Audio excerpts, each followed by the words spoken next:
സുഗമോ ദേവി സീരിയലിൻ്റെ ഏറ്റവും പുതിയ പ്രൊമോ റിവ്യൂയിലേക്ക് എല്ലാ കൂട്ടുകാർക്കും സ്വാഗതം. പോകുന്ന വഴിക്ക് ഇസബല്ലയുടെ വണ്ടി കംപ്ലൈൻ്റ് ആകുന്നത് കൊണ്ട് തന്നെ തൽക്കാലം ഒരു റൂം എടുത്ത് രണ്ടുപേരും കൂടി അവിടെ സ്റ്റേ ചെയ്യാൻ തീരുമാനിക്കുന്നു. ഇസബല്ലയാണെങ്കിൽ ഒരു റൂം എടുക്കുന്ന സമയത്ത് നന്ദൻ അതിനെ ശക്തമായിട്ട് എതിർക്കുന്നുണ്ട്. പറ്റില്ല, 2 റൂം തന്നെ വേണം.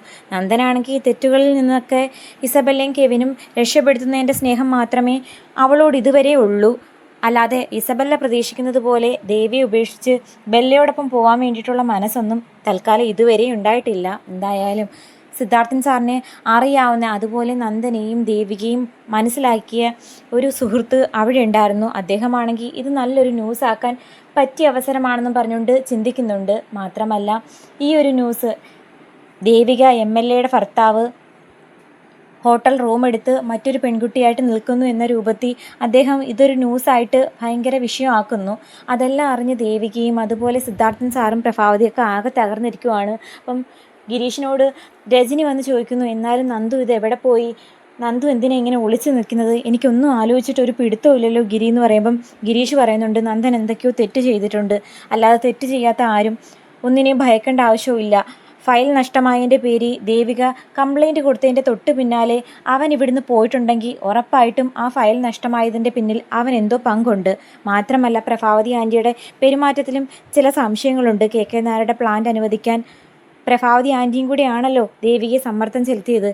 എന്തൊക്കെയോ അവർ മൂടി വെക്കുന്നു. അത് ഇനിയും തുറന്നു പറഞ്ഞില്ലെങ്കിൽ പ്രഭാവതി ആൻറ്റിയും നന്ദനും തന്നെയായിരിക്കും കെണിയിലാകുന്നത് എന്ന് പറയുമ്പോൾ രജനിയാണെങ്കിൽ ആകെ ടെൻഷൻ അടിച്ച് നിൽക്കുന്നുണ്ട്. ഞാനൊന്ന് ചന്ദ്രോത്തേക്ക് പോട്ടെ എന്ന് പറയുമ്പോൾ, എന്തായാലും താനിങ്ങനെ പ്രഗ്നൻ്റ് ആയിട്ടിരിക്കുന്ന സമയത്ത് ഒരുപാട് ടെൻഷനും പ്രഷറും ഒന്നും അനുഭവിക്കേണ്ട, അതുകൊണ്ട് തൽക്കാലം പോകണ്ട, എന്തെങ്കിലും ആവശ്യമുണ്ടെങ്കിൽ അവർ വിളിക്കത്തില്ലേ എന്നൊക്കെ പറഞ്ഞ് ഗിരി അത് ഒഴിവാക്കുന്നു. അതേസമയം ഈ സംഭവ വികാസങ്ങളെല്ലാം അറിഞ്ഞ് ഗൗരിയാണെങ്കിൽ ഭാർഗവി ആൻറ്റിയോട് പറയുന്നുണ്ട്, എന്നാലും പാവം ദേവികയുടെ അവസ്ഥയാണ് ഞാൻ ഇപ്പോൾ ആലോചിക്കുന്നത്. ചന്ദ്രോത്ത് വീട്ടിൽ എന്തായി സംഭവിക്കുന്നത്? അപ്പം ഭാർഗവി പറയുന്നുണ്ട്, എനിക്ക് ആ ഇസബല്ല എന്ന് പറയുന്ന ഉരുമ്പെട്ടവളെ കണ്ടിരുന്നെങ്കിൽ 2 അടി കൊടുക്കായിരുന്നു. അവൾ എന്തിനു വേണ്ടിയിട്ടാണ് പാവം ദേവിക കുഞ്ഞിൻ്റെ ജീവിതം ഇങ്ങനെ തകർക്കാൻ ശ്രമിക്കുന്നത്? അവളൊരു പാവം ആയതുകൊണ്ട് മാത്രമല്ലേ എല്ലാവരും കൂടി ആ പാവത്തിൻ്റെ തലയിൽ കയറിയിരുന്ന് നിരങ്ങുന്നേ എന്നൊക്കെ പറയുമ്പം ഗൗരി പറയുന്നുണ്ട്, ദേവിക പഴയ ദേവികയല്ല, ഇപ്പോൾ ഒരുപാട് മാറിയിട്ടുണ്ട്.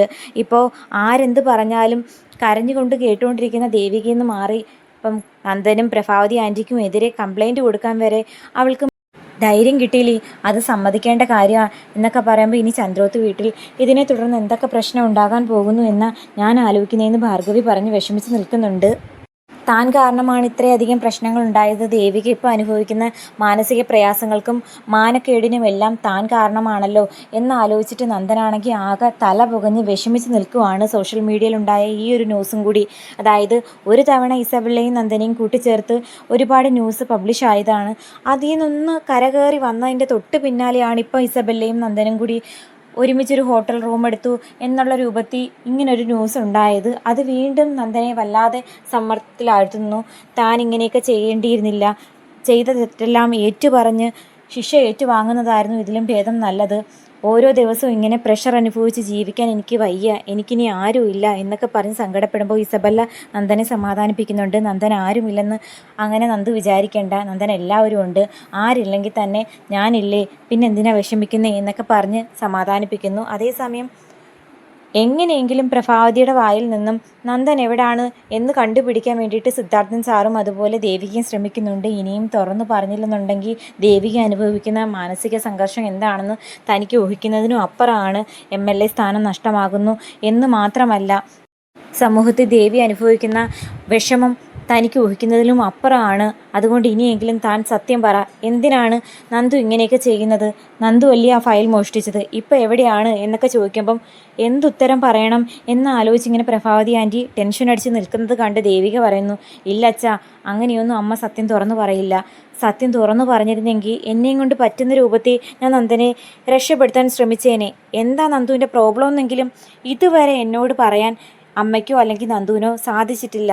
ഇനി നമ്മളറിയാത്ത എന്തെങ്കിലും വിഷമോ ടെൻഷനോ നന്ദുവിൻ്റെയും അമ്മയുടെയും മനസ്സിലുണ്ടോ എന്നൊക്കെ ചോദിക്കുന്ന സമയത്ത് മിക്കവാറും നമ്മുടെ പ്രഭാവതി നടന്ന കാര്യങ്ങളെല്ലാം പറയുമായിരിക്കും. അതായത് ഋഷിയെ കൊലപ്പെടുത്തി അതിനു വേണ്ടി കെവിനും ഇസബല്ലയും ഋഷിയെ കൊലപ്പെടുത്തിയ കേസിൽ നിന്ന് നന്ദനെ രക്ഷപ്പെടുത്താൻ ശ്രമിച്ചതിൻ്റെ പേരിനാണ് ഇങ്ങനെയൊക്കെയുള്ള ഫേവറിസം നന്ദു അവർക്ക് വേണ്ടി ചെയ്യുന്നേ എന്നുള്ള കാര്യം തുറന്നു പറഞ്ഞാൽ തീരാവുന്ന പ്രശ്നങ്ങളേ ഉള്ളൂ. എന്തായാലും അരുന്ധതിക്ക് തങ്ങൾ ഈ ചെയ്യുന്നതെല്ലാം വലിയ തെറ്റാണെന്ന് തോന്നി തുടങ്ങിയിരിക്കുന്നു. അതുകൊണ്ട് ഏത് നിമിഷവും ഇപ്പോൾ ആര് സത്യം തുറന്നു പറയാൻ മടി കാണിച്ചാലും അരുന്ധതിയായിട്ട് തന്നെ എല്ലാം എല്ലാവരോടും തുറന്നു പറഞ്ഞ് തെറ്റിൽ നിന്നും മാപ്പ് പറഞ്ഞ് പ്രഭാവതിയെ അധികം താമസിക്കാതെ കാണാൻ പോകുമായിരിക്കും. കാത്തിരിക്കാം.